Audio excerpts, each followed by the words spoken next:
चलिए हम लोग चालू करते हैं। अभी इंट्रोडक्शन आपका होगा, ये आपका जो है मुस्लिम लॉ ऑफ आपका जो इनहेरिटेंस का। ठीक है। और इससे पता ही है कि 20 क्वेश्चंस का आपको आएगा, 20 मार्क्स का। सबसे पहले हम लोग चालू करेंगे, थोड़ा सा ब्रीफ इसके इंट्रोडक्शन के बारे में जानेंगे जो हमारे लिए जरूरी है। ठीक है। और मेनली हम लोग का रहेगा एग्जामिनेशन पर्पज से, सिर्फ उन्हीं चीज के बारे में डिस्कस करेंगे जो हमारे एग्जाम में आपको आने वाला है। ठीक है। और इस बीच में आप लोग से रिक्वेस्ट है कि आप लोग पेन और पेज अपने साथ रख लें, नोट डाउन करते चलिए, साथ में नोट डाउन करते चलिएगा, तो फिर कंफ्यूजन नहीं होगा। और आपकी जो भी क्वेरी होगी, जैसे ही वो टॉपिक समाप्त होता है पर्टिकुलर, उसके बाद आप उस क्वेरी को पूछ लीजिएगा। ठीक है। Is it okay with everyone? भाई। हाँ जी। चलिए ठीक है, चालू हम लोग करते हैं। तो सबसे पहली बात क्या है कि जो आपका मुस्लिम लॉ इनहेरिटेंस जो चालू होता है, तो जो मुस्लिम का जन्म जो हुआ था इस धर्म का, कहाँ हुआ था? अपने अरेबिया में हुआ था। और अरेबिया में क्या था? पहले इनिशियल फॉर्म में था, जहां पर कि कस्टम और यूसेज के हिसाब से जो है आपको ये लॉ चलता था। ठीक है। और उस वक्त कस्टम और यूसेज ये था, चूंकि वो लोग आपको कबीलाई समाज था और आपस में लड़ते थे, तो वहां पे कॉमरेडशिप आपको चला करता था। देन उसके बाद जब आपको मोहम्मद का राइज होता है, देन कुरान आपको आता है। कुरान आने के बाद जो है, जो पहले चल रहा था कॉमरेडशिप चल रहा था, अब वो कन्वर्ट हो जाता है ब्लड टाइज में हो जाता है, और कुरान आपको लेकर के आता है ब्लड टाइज का। तो जो आपका कस्टम्स एंड यूसेज था, उसमें थोड़ा सा कुछ चीजों को सप्लीमेंट करता है और मॉडिफाई करता है। और ये जो भी चीज होता है वो प्रोफेट मोहम्मद के द्वारा जो भी आपको कुरान में कहा गया है उसके हिसाब से चलता है। ठीक है। तो हम लोगों ने क्या देखा कि कॉमरेडशिप का जो स्थान है वो ब्लड टाइज आपको ले चुका होता है। अब एक्चुअली में पहले कॉमरेडशिप में होता क्या था? वहां पर क्या था कि ऑब्वियसली जो प्रॉपर्टी जो ट्रांसफर आपको होती थी, वो आपको एक पर्सन से दूसरे पर्सन में without considering the blood relation उसके हिसाब से होती थी। ठीक है। और उसके बाद भी जब प्रॉपर्टी ट्रांसफर अगर फैमिली में होने लगा था, तो वहां पर जो मेन प्रेफरेंस दिया जाता था वो आपको मेल एग्नेट्स को दिया जाता था। और हमें मालूम है कि एग्नेट्स का मतलब होता है कि सेम मेल डिसेंडेंट्स जो होते हैं वो आपको एग्नेट्स होते हैं। तो मेल एग्नेट्स को ही हमेशा आपको जो है प्रेफरेंस दिया गया, जबकि हम देख रहे हैं कि इसमें फीमेल एग्नेट्स का नाम को नहीं लिया गया है और ना ही फीमेल के बारे में कोई बात किया गया है। तो जो भी मेल एग्नेट्स हुआ करते थे, मेल एग्नेट्स के बारे में अगर कहूं, जैसे मान लीजिए फादर है, इनका आपका एक सन है, और ये आपका हो गया इसका पोता, मतलब कि आपका ग्रैंड सन आपका हो गया, ग्रैंड ग्रैंड सन आपका हो गया। तो ये आपको हो गए मेल एग्नेट्स हो गए, इनको हमेशा आपको प्रेफरेंस दिया जाता था। अगर इनके साथ अगर सपोज डॉटर भी अगर है, D2 अगर है, तो इनको प्रेफरेंस आपको नहीं दिया जाता था। ठीक है। तो इसमें भी आपको मेल एग्नेट्स में जो आपको नियरेस्ट होते थे, उनको हमेशा आपको प्रेफरेंस मिलता था, जो कि बाद के होते थे। अब सपोज मान लीजिए इस फादर है, फादर के साथ अगर इनका कोई अगर भाई भी है, ठीक है, फादर का ब्रदर है या फादर की सिस्टर है, B1 है या ब्रदर 2 आपको है, तो ये लोग आपको कहलाते थे कोलेटरल्स। इनको प्रेफरेंस आपको पहले नहीं दिया जाता था। जब भी प्रेफरेंस होता था वो आपको हेयर को होता था, और खास करके मेल एग्नेट्स को। ठीक है। बाद में कुरान एस्टेब्लिश आपको होता है, तो उसका कुरानिक शेयर आता है। और हम लोग देख रहे हैं कि पहले क्या था, फीमेल को आपको इसमें एक्सक्लूड किया गया था। ठीक है। और इसमें उसके बाद जब कुरान आपको स्टेब्लिश होता है, तो guiding principle was blood relation irrespective of sex, whether you are male और female, that doesn't matter, what matters is कि ब्लड रिलेशन आपका होना चाहिए। तो उस वक्त जितने हम लोगों ने देखा था कि मेल एग्नेट्स को मिलता था शेयर, उसके बाद कुरानिक शेयर में फीमेल और जितने कॉग्नेट्स होते थे उसको उस शेयर का आपको हाफ मिलता था, जितना मेल को मिलता था। सपोज अगर मेल को 2x मिल रहा है, तो फीमेल को आपको x मिला करता था। ठीक है। और यहां से एक्चुअली में चालू होगा इनका प्रिंसिपल। तो ये आपको पहला प्रिंसिपल है कि जब भी हम लोग देखेंगे प्रॉपर्टी का डिवीजन जो होगा, वो आपका एक्चुअली इनहेरिटेंस होगा प्रॉपर्टी। ठीक है। तो जब भी वो आपका डिवीजन होगा, उसमें मेल को हमेशा फीमेल से डबल मिलेगा। ठीक है। जब आपको सेम फुटेज पे रहेंगे। ठीक है। इतना बात समझ में आ गया मेल एग्नेट्स और ये आपका जो है फीमेल जो है इसके शेयर के बारे में। अब आते हैं सीधे पॉइंट्स की बात, कि इसमें जो हम लोग अभी चर्चा करेंगे उसमें हर जगह मैं डिनोट करूंगा पी से चीजों को, और पी का मतलब आपको होगा प्रपोजिटस। यहां से आप नोट डाउन करना चालू कर दीजिए, प्रपोजिटस। और प्रपोजिटस का मतलब क्या होता है? वह पर्सन जिसकी प्रॉपर्टी जो है इनहेरिट होने वाली है। सो प्रपोजिटस कैन बी अ मेल और फीमेल, एनीवन। और जो ये x और 2x प्रॉपर्टी की जो बात हो रही है, वो आपका सेम फुटिंग पे जो लोग होंगे उनके बीच में होगी। जैसे आपका सिस्टर एंड ब्रदर आपको हो गया, जैसे फादर और मदर, ये लोग आपको सेम लेवल पे हैं, उनके बीच जो प्रॉपर्टी का बंटवारा होगा वो आपका इस तरीके से होगा। ठीक है। दूसरी बात क्या है कि अगर हम लोग बात करें मुस्लिम प्रॉपर्टी के बारे में, तो मुस्लिम लॉ के तहत जो प्रॉपर्टी होती है that is not of coparcenary nature, वो कोपासनरी नेचर की नहीं होती है। जितनी भी प्रॉपर्टी होती है वो आपको होती है सेपरेट नेचर की। और हम लोग को ये मालूम, जो भी प्रॉपर्टी जो है सेपरेट नेचर की होती है उसका जो हम लोग डिवोल्यूशन करते हैं वो अपने हिसाब से कर सकते हैं, ठीक है। और इसमें जो भी प्रॉपर्टी आपको इनहेरिट होगी वो आपका सेपरेट नेचर की प्रॉपर्टी जो है वो आपको इनहेरिट होगी। हिंदू लॉ में आप देखेंगे कि जो सेपरेट प्रॉपर्टी होती है इसका डिवोल्यूशन पर्सन अपने हिसाब से कर सकता है। जैसे क्या कर सकते हैं, आप इसको गिफ्ट कर सकते हैं, आप इसको विल कर सकते हैं, यदि आप चाहें तो इसे किसी को भी जो है आप ट्रांसफर कर सकते हैं, या फिर आप जो है इसे सेल कर सकते हैं, ठीक है। ये सारा चीज कर सकते हैं। मुस्लिम लॉ में क्या है कि यदि आपके पास जो ये प्रॉपर्टी है, इस प्रॉपर्टी को आप किसी को विल करना चाहते हैं तो आपकी एक लिमिटेशन फिक्स की गई है। और लिमिटेशन क्या है कि मैक्सिमम जो आप कर सकते हैं दैट इज 1/3। इतना आप अपने प्रॉपर्टी का विल कर सकते हैं, भले वो सेपरेट नेचर का है, लेकिन मैक्सिमम उसमें से 1/3 ही आप केवल विल कर सकते हैं। बाकी प्रॉपर्टी इनहेरिट होगी आपके हेयर्स के पास। अब अगर सपोज आपको अगर इससे ज्यादा अगर विल करना है तो उसमें जो बाकी आपके हेयर्स हैं उनका आपको कंसेंट लेना होगा। विदाउट देयर कंसेंट आप विल नहीं कर सकते और ना ही आप गिफ्ट कर सकते हैं। यदि आप करते हैं तो बाद में वो चैलेंज किया जा सकता है, ठीक है। तो अब इसके बाद क्या है कि हम लोग देख रहे हैं कि जो भी इसमें प्रॉपर्टी का डिवोल्यूशन हो रहा है that is on the basis of Quran. Quran में क्या है कि शेयर फिक्स किया गया है, और फिक्स किनका किया गया है, जिनका शेयर पहले एक्चुअली में फिक्स नहीं था, ठीक है। तो कुरान के हिसाब से इसमें क्या होता है, तीन तरह के लोग होते हैं जिनके बीच में जो प्रॉपर्टी है उसका बंटवारा होता है। फर्स्ट जो होता है दैट इज नोन एज शेयरर। शेयरर का मतलब होता है वो सारे लोग जिनका कुरान के हिसाब से शेयर फिक्स किया गया है।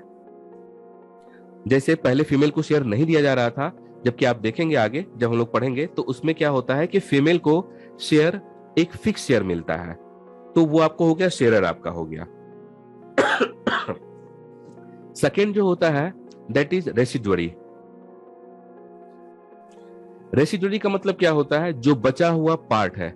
सपोज अगर आपके पास प्रॉपर्टी 1 है, आपने किसी शेयरर को 1/4 आपने दे दिया, रेसिडुअरी कितनी बच गई आपके पास, 3/4 बच गई, ठीक है। तो ये रेसिडुअरी आपकी हुई। तो सेकेंड जो पोर्शन होता है that is known as residuary. और जनरली ऐसा होता है जो सन होता है उसे आपको रेसिडुअरी मिलता है। अगर शेयर का बंटवारा हो रहा है और उसमें सन है तो सन को रेसिडुअरी मिलेगा। इसका मतलब सन का शेयर फिक्स नहीं है, ठीक है। देन उसके बाद जो थर्ड होता है that is distance Kinder. Distance Kinder आपको होता है, जैसे मान लीजिए कोई पर्सन है जो गुजर चुका है, जिसके प्रॉपर्टी का बंटवारा होने वाला है, उसकी सिस्टर, ब्रदर, नेफ्यू, ये सारे के सारे आपको कहलाएंगे डिस्टेंस किंडर, ठीक है। तो इसके बेस पे क्या होता है, प्रॉपर्टी का आपको बंटवारा होना चालू होता है।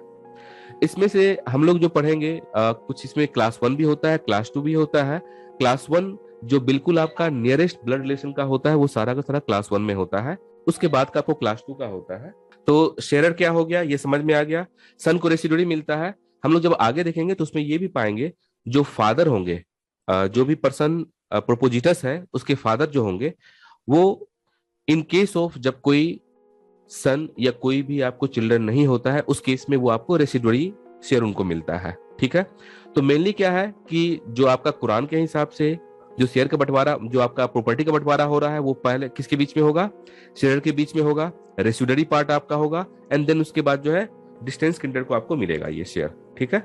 देन उसके बाद हम लोगों ने जो है अभी तो ये रूल देख लिया है कि सपोज कोई भी जो मेल है और फीमेल है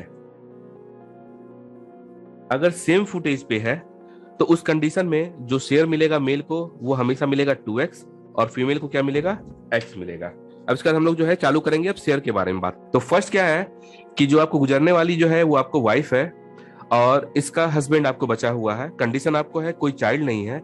इन सच कंडीशन जो आपको हस्बैंड को जो शेयर इसमें मिलेगा and that is the fix share, वो आपको मिलेगा हाफ।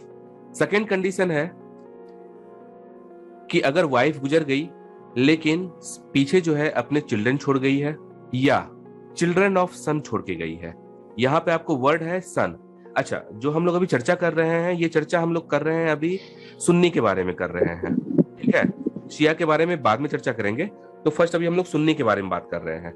तो सुन्नी में आपको क्या है, चिल्ड्रन ऑफ सन के बारे में आपको है कि अगर जो है उसके साथ आपको कोई चिल्ड्रन आपको है या फिर चिल्ड्रन ऑफ सन है, उस कंडीशन में इस हस्बैंड को जो आपको शेयर मिलेगा, जैसे ये आपको वाइफ गुजर गई, हस्बैंड है, स्क्रीन नहीं शो हो रहा, ठीक है, ओके।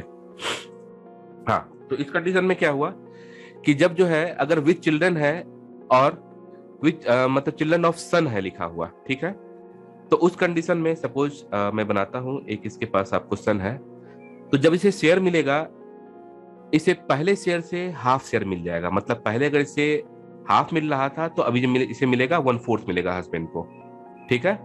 और हम लोगों ने ऊपर के रूल में ये पढ़ा है कि जो बचा हुआ रेसिडुअरी शेयर जो है वो किसे मिलेगा, सन को। तो इस जगह पे सन को जो रेसिडुअरी मिलेगा वो कितना मिल जाएगा, 1 - 1/4 दैट इज इक्वल टू 3/4।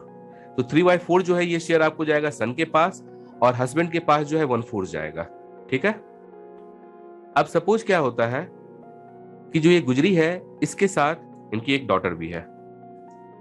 अब इस कंडीशन में जो है जो ये रेसिडुअरी शेयर जो है वो इन दोनों के बीच में बटेगा।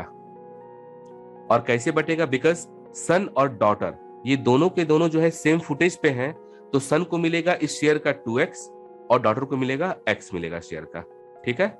इसका मतलब जब हम लोग इसको सिंप्लीफाई करेंगे तो हो जाएगा 2x + x is equal to 3/4। जो रेसिडुअरी शेयर है इन दोनों के बीच में बटना है, तो 3x इक्वल टू आपका हो गया 3/4 और x की वैल्यू आ जाएगी 1/4।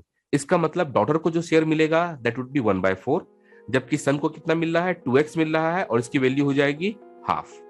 तो अब क्या है कि इस कंडीशन में जो है डॉटर के पास पहुंच गया 1/4 और जो सन है उसके पास कितना पहुंच गया, हाफ पहुंच गया। तो हम लोग देख पा रहे हैं कि सेम फुटेज पे जहां पर आपको सन है उसे डबल शेयर मिल रहा है डॉटर से, ठीक है। और जो हस्बैंड का शेयर जो है दैट इज फिक्स्ड 1/4 जब बच्चे हैं, ठीक है। सेकेंड कंडीशन इसमें था, ओके।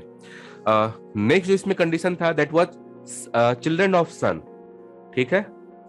तो अब सपोज होता क्या है, इस सिचुएशन में हम लोग आते हैं, जैसे आप ये देखिए, यहाँ इस कंडीशन में सपोज क्या होता है, ये सन जो है गुजर गया वाइफ के गुजरने से पहले सपोज, ठीक है, और डॉटर भी गुजर गई। डॉटर के जो है अगर दो बच्चे हैं, एक मान लीजिए D1D, मतलब डॉटर की एक डॉटर है, एंड D1S इसका सन है। इस कंडीशन में क्या इन दोनों को मिलेगा, अगर दोनों गुजर चुके हैं तो क्या इस कंडीशन में आप लोग जवाब दीजिए, क्या इसे और इसे इसके शेयर में से कुछ मिलेगा? हाँ, तो बताइए इस कंडीशन में क्या इन दोनों को कुछ मिलेगा शेयर? रोहित भाई, आई थिंक डॉटर के शेयर में से डिवाइड होगा, जो डॉटर का शेयर होना था। सबसे पहली बात, ये डॉटर भी गुजर चुकी है, डॉटर है ही नहीं अब।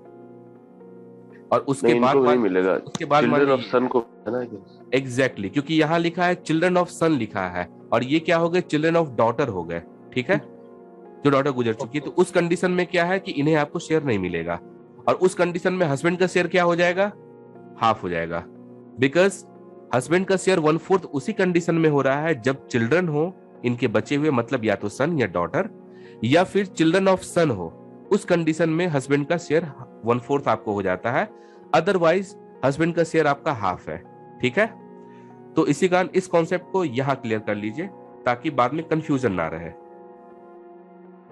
ओके। तो इस कंडीशन में हम लोग क्या देख लिए कि यहाँ पे से शेयर नहीं मिलता है, बट सपोज अब क्या है कि चिल्ड्रन ऑफ सन लिखा हुआ है, इसका मतलब इस सन का सपोज एक इसकी जो है एक डॉटर है S1D है, तो इस डॉटर को शेयर मिलेगा, और इसका शेयर फिक्स है जिसके बारे में हम लोग आगे बात करेंगे। और सपोज इस जो है सन का एक सन भी है, तो इस कंडीशन में क्या है, इस दोनों के बीच में शेयर बटेगा, और वो आपको बटेगा रेसिडुअरी शेयर बटेगा, क्योंकि ये दोनों फिर सेम फुटेज पे हैं, ठीक है। और जो यहाँ हस्बैंड का शेयर जो हो जाएगा वो 1/4 हो जाएगा, बिकॉज ये कंडीशन आ गया चिल्ड्रन ऑफ सन। अब आते हैं हम लोग नेक्स्ट, अब हम लोग जो है चर्चा करेंगे कि अब जो है गुजरने वाला जो है प्रोपोजिटर्स जो है वो आपको मेल है, मतलब हस्बैंड गुजर गया और बच गई वाइफ, ठीक है, वाइफ बच जाती है। तो इसमें भी हमारे पास दो कंडीशन आएगा, पहला कंडीशन क्या होगा कि हस्बैंड गुजर गया है, वाइफ जिंदा है, लेकिन वाइफ जो है दैट इज विदाउट चिल्ड्रन। ठीक है, ये पी आपको हस्बैंड है यहाँ पर, सॉरी। और मुझे लगता है आप लोग को ये पता होगा, जो हम लोग ये बिग ब्रैकेट डालते हैं इसका मतलब होता है कि द पर्सन डाइड इंटरस्टेट। तो अब क्या है, यहाँ पी जो है वो आपको हस्बैंड है जो गुजरा है, और इसकी वाइफ यहाँ जिंदा है। तो अब आप लोग मुझे बताइए, क्योंकि हम लोग पहले पढ़ चुके हैं सेम फुटेज पे अगर होगा तो मेल को हमेशा फीमेल से डबल मिलता है। In this condition without children वाले केस में वाइफ को कितना शेयर मिलेगा, फिक्स शेयर? मुझे आप लोग का पार्टिसिपेशन चाहिए। 1/3 कैसे कह दिया आपने? 1/4 एग्जैक्टली 1/4। क्यों? क्योंकि यहाँ पे हस्बैंड को जब हाफ मिल रहा था तो वाइफ को इसका हाफ कितना मिल जाएगा? 1/4 मिल जाएगा। ठीक है, जबकि केस क्या है? No child. मैं एनसी लेता हूं, नो चाइल्ड। ठीक है। सेकेंड कंडीशन क्या होगा? सेम होगा, जब अपना विद चाइल्ड या चिल्ड्रन आपका हो गया और चिल्ड्रन ऑफ सन आपको है। ठीक है, उस कंडीशन में अब वाइफ को कितना शेयर मिलेगा ये बताइए, क्योंकि हस्बैंड को मिल रहा था 1/4 मिल रहा था। 1/8 एग्जैक्टली कि आपको जो है 1/8 मिलेगा। मतलब अगर मान लीजिए यहाँ सन है तो इसे मिल गया 1/8 मिल गया। तो अब मुझे ये बताइए सन को कितना मिलेगा शेयर?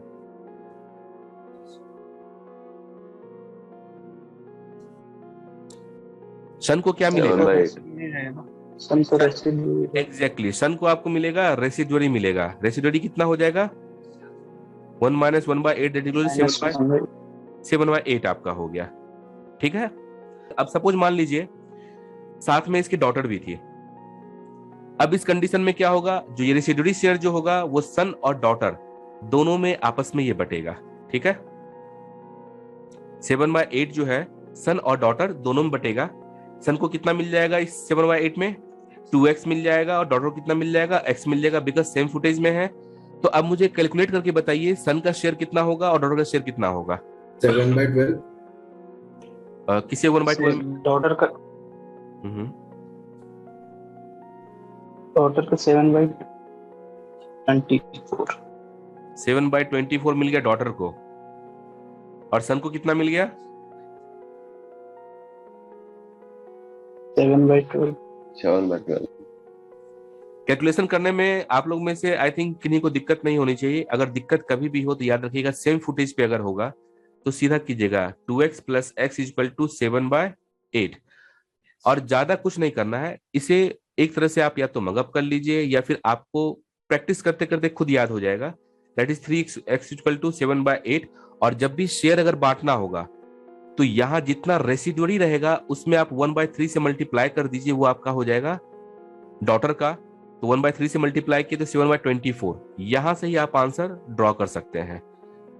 और इसे जो है ये तब भी वैलिड है जब एक लड़का और एक लड़की है। हाँ, एक लड़का और एक लड़की है। जब आपको और बढ़ेगा संख्या तो उस पर हम लोग आएंगे, वो थोड़ा कॉम्प्लेक्स होगा। तो अभी धीरे धीरे हम लोग इजी स्टेप बाय स्टेप चलेंगे। ठीक है, जब मान लीजिए 2 लड़का होगा 1 लड़की होगा तब क्या कंडीशन होगा, 2 लड़की होगी या 1 लड़का होगा तब क्या कंडीशन होगा, कंडीशन उसके हिसाब से हम लोग चलेंगे। तो अभी सिंपल वे में हम लोग चल रहे हैं। तो इतना तक में कोई दिक्कत? क्लियर है। चलिए, वेरी गुड। अब सपोज मान लीजिए यहां पर दोनों सन है, तब क्या होगा?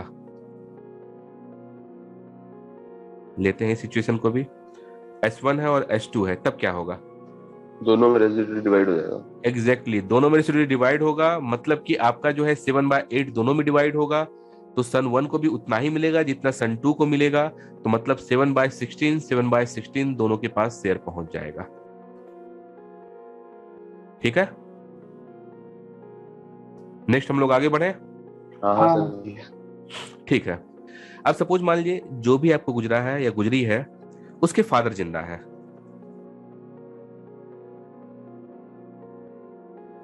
उस कंडीशन में कैसे आपका शेयर का बंटवारा होगा? फर्स्ट कंडीशन आपको सेम आपका हो जाएगा विदाउट चिल्ड्रन। जो भी गुजरा है या गुजरी है, मान लीजिए अगर हस्बैंड गुजरा है तो वाइफ बचेगी, अगर वाइफ गुजरा है तो कौन बचेगी? बचेगा हस्बैंड। ठीक है, और इनका कोई भी आपका चाइल्ड नहीं है, और ये जो भी है इसमें फादर जिंदा है। और एक बात हमेशा याद रखिएगा, वाइफ का शेयर उसके हेयर को जाएगा, ठीक है, उसके रिलेटिव को जाएगा, उसके ब्लड रिलेशन में जाएगा, ना कि हस्बैंड के ब्लड रिलेशन में जाएगा।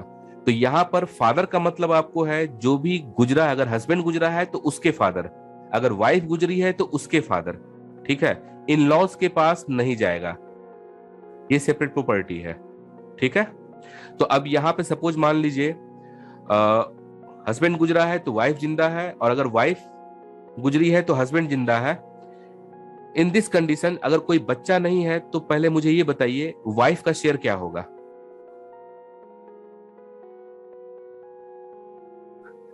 1/4 1/4। और हस्बैंड का हाफ। हाफ होगा, बिल्कुल सही, क्योंकि दोनों सेम फुटेज पे आपको अगर रहा तो। अच्छा, अब इस कंडीशन में क्या है, जब विदाउट चिल्ड्रन रहेगा तो फादर को हमेशा रेसिड्यूअरी मिलेगा। तो अब काउंट करके मुझे बताइए, जब वाइफ जिंदा है तब रेसिड्यूअरी का अमाउंट कितना होगा, और जब हस्बैंड जिंदा है तो रेसिड्यूअरी का अमाउंट कितना होगा? 3/4 एग्जैक्टली 3/4 एंड आपको हाफ हो गया। ये रेसिड्यूअरी अमाउंट मिल जाता है फादर को, ठीक है। सेकेंड कंडीशन आपका हो जाएगा जब विद चिल्ड्रन और चिल्ड्रन ऑफ सन आपको हो, ठीक है। उस कंडीशन में क्या होगा, तो आप देखते हैं प्रोपोजिटर्स आपको अगर मेल है तो इसकी वाइफ जिंदा है, अगर फीमेल है तो हस्बैंड जिंदा है, ठीक है। इसके फादर जिंदा है, और सपोज इसके पास अभी एक केवल सन है, ओके। इस कंडीशन में पहले मुझे ये बताइए वाइफ का शेयर कितना होगा? मुझे आप लोग का पार्टिसिपेशन चाहिए। 1/8 1/8 बिल्कुल सही। और हस्बैंड का शेयर कितना हो जाएगा इस कंडीशन में? 1/4 1/4। अब यहां पर क्या होता है कि आपको मालूम है जब अगर सन आ जाएगा तो रेसिड्यूअरी हमेशा सन के पास जाएगा, या उसके साथ में अगर डॉटर है तो आपको उस लाइन में जाएगा। तो इसके पास आपको मिल रहा है रेसिड्यूअरी, तो ऑब्वियस सी बात है इस कंडीशन में फादर का शेयर जो होगा वो एक फिक्स शेयर मिलेगा, एंड दैट इज 1/6, ठीक है। जब विद चिल्ड्रन और चिल्ड्रन ऑफ सन अगर होगा उस कंडीशन में फादर का शेयर 1/6 हो जाएगा। तो अब मुझे ये बताइए वाइफ जिंदा है, फादर है जिंदा, उस कंडीशन में जो सन के पास रेसिड्यूअरी अमाउंट आ रहा है वो कितना आएगा? दोनों कंडीशन में बताइए। अभी आप प्रैक्टिस करेंगे तो इसी का रिजल्ट आपको मिलेगा 20 नंबर। 17/24 17/24 किस में हो गया? जब वाइफ जिंदा है। जी। और जब जो है हस्बैंड जिंदा है तब कितना हो जाएगा?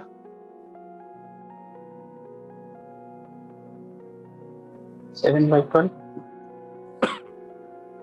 बिल्कुल सही, 7/12 हो जाएगा।